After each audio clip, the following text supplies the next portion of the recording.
So here's the thing. You hang out at the same music clubs, and none of those clubs play jazz.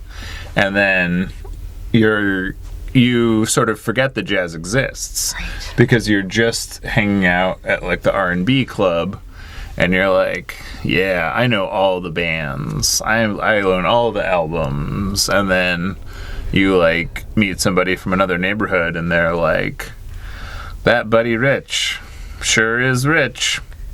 And you're like, oh, but I know all the music. And this is, it's easy to fall into this, especially as a publisher, because as a publisher, you kind of think you're the queen of your kingdom, and you think that you know all the stuff and know everything about all the kinds of books, and then you meet another publisher and they do something completely different. Hi, I'm Joe Beal, the founder and CEO of Microcosm Publishing. I'm also the author of A People's Guide to Publishing, which distills what I've learned from selling millions of books over the past 28 years. I'm Ellie Blue, the Vice President of Microcosm. We started this podcast to share what we've learned with newer publishers, so you can learn from our mistakes.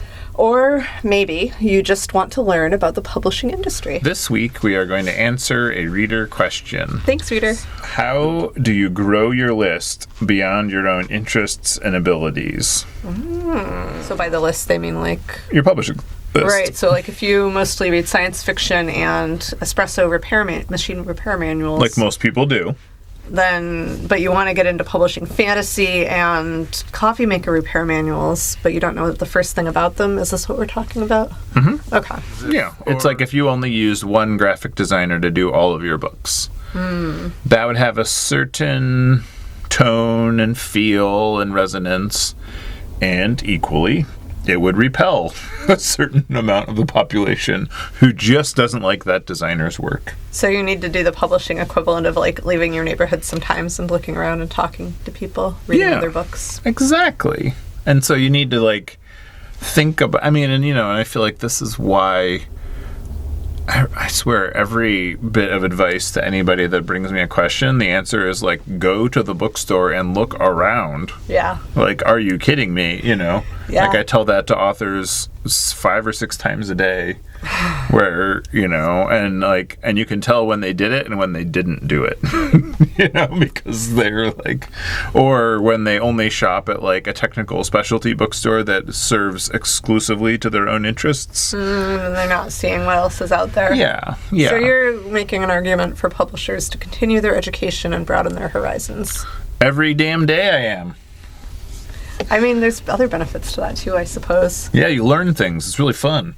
So from a more technical standpoint, you go out there, you get inspired, you're I only publish books about punk, but I think I want to start publishing books about jazz.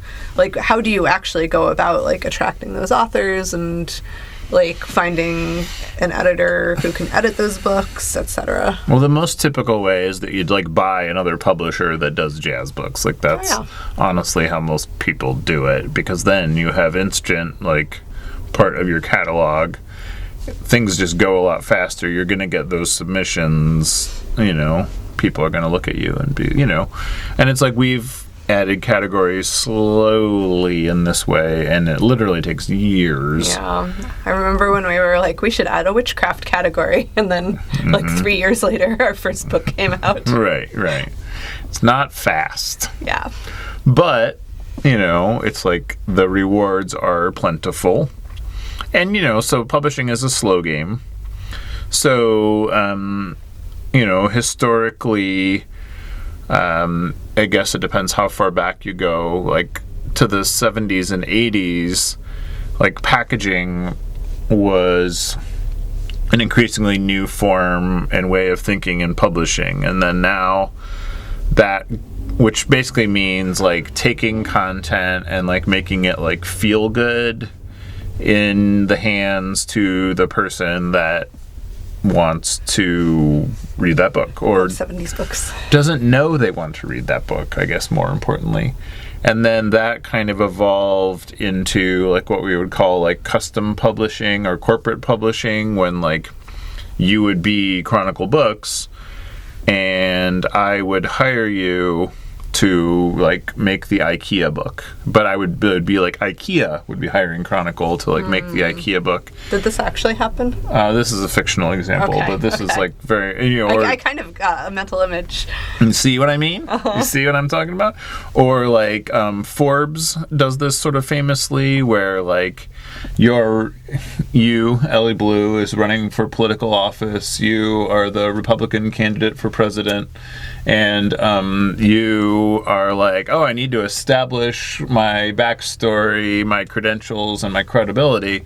I'm going to write my political memoir about how I grew up to see America's flaws and how I alone am capable of fixing them. I feel like I would need to hire like The Onion or something to work with me on that one to like really get the full effect.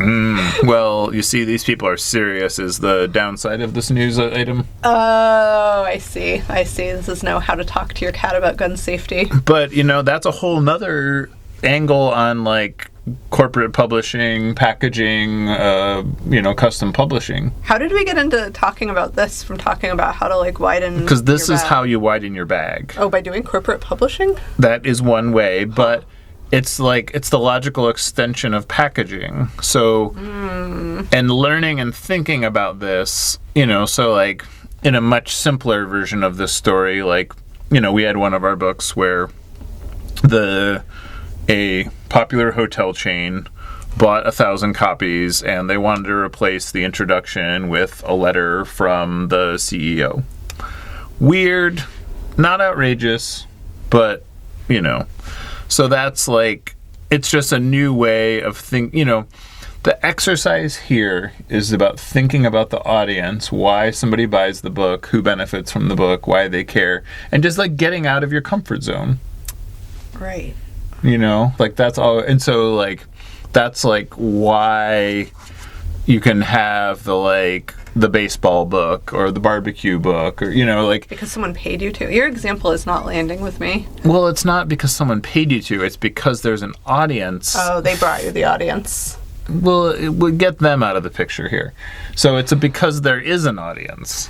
Got it. It's not about, like, it's the publisher's job to reach that audience. But it's also the publisher's job to, like... not just hang out at the same R&B club every weekend and think they know everything about music, Right. Like when we published Amika's World, like we didn't know how to reach the audience of people who wanted nature books about animals, and so the book flopped. Because we didn't know that nobody would sell a book about an invasive bird in the wrong habitat. Yeah, we were culturally insensitive. We didn't know enough to publish that book. I wouldn't say we were culturally insensitive to the bird people. Well, we weren't, because they're like saving those birds. Like those are like farmed animals that are rescued. No, it's true, but like it's not like we're saying that everybody should raise one of these in their backyard. It's that we're saying like there's a bunch of these that need a home. No, I used the wrong term. Like we didn't know enough. Are you going to adopt a Rhea? No. Okay. After reading that book, absolutely not. Okay. It was a great cautionary tale. Okay. But that's the thing, is like, when you're getting out of your comfort zone,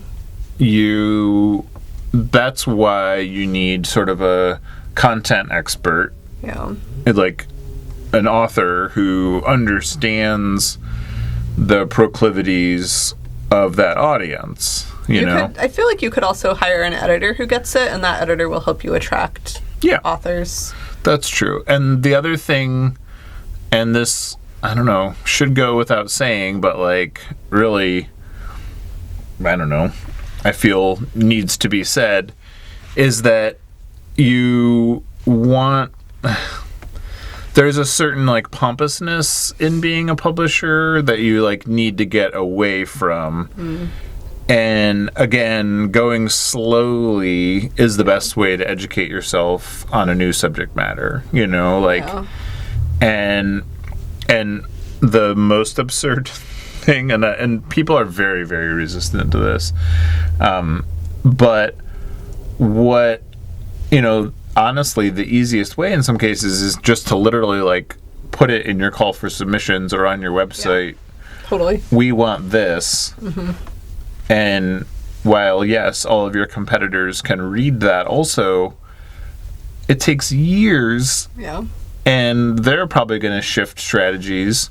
So, and that's the most surefire way to say, like, we want this, make it, and then we will, figure out how to make it work. But the, maybe most important advice is the same advice I give every week, which is you have your core nucleus of like where you've been most successful as a publisher. Branch slowly outward to adjacent categories, and that's the best way to get outside of like what you know and your own tastes and interests. Right, like if you like going from like punk to jazz or hip hop isn't as big of a stretch as going from like publishing only about punk to publishing only about gardening. Yes, or publishing photo books about face masks. And then maybe you have like a bridge book where you have like the famous punk musician who's become a master gardener, and you publish their gardening book and you can sell it to your audience and also reach a new audience. Are they also a bridge player? Oh, that's a completely different audience. A grandma's? So when we went into witch, I feel like this is kind of a good example. Like when we were like, let's publish witchy things. The reason we decided to do that is because we already had our distribution that was like selling witchcraft books like hotcakes, and we had staff that were expert in it. And we were like, oh, we should do this. And we started with zines. Mm-hmm. And then And we outsold the hotcakes. we turned the best-selling zine into a book, and then things got a little bit easier from there. The other difference is that hotcakes have a very limited shelf life, whereas books, it's like if you do it correctly, you can develop them so that they sell the same amount every year forever. It's true. You can't really do that with the same literal pancake. There's not a very good used hotcake market. No, they're just cold cakes at that point. Thanks for joining us once again. Please send your questions to podcast@microcosmpublishing.com so we can answer them on future episodes. And please give us 5 stars on iTunes and everywhere else that podcasts are reviewed. You can find us on the internet at microcosm.pub, On Twitter at Microcosm, on Facebook at Microcosm Publishing, on Instagram at Microcosm_pub. and here in Portland, Oregon on North Williams Avenue. Thank you so much. Have a wonderful week.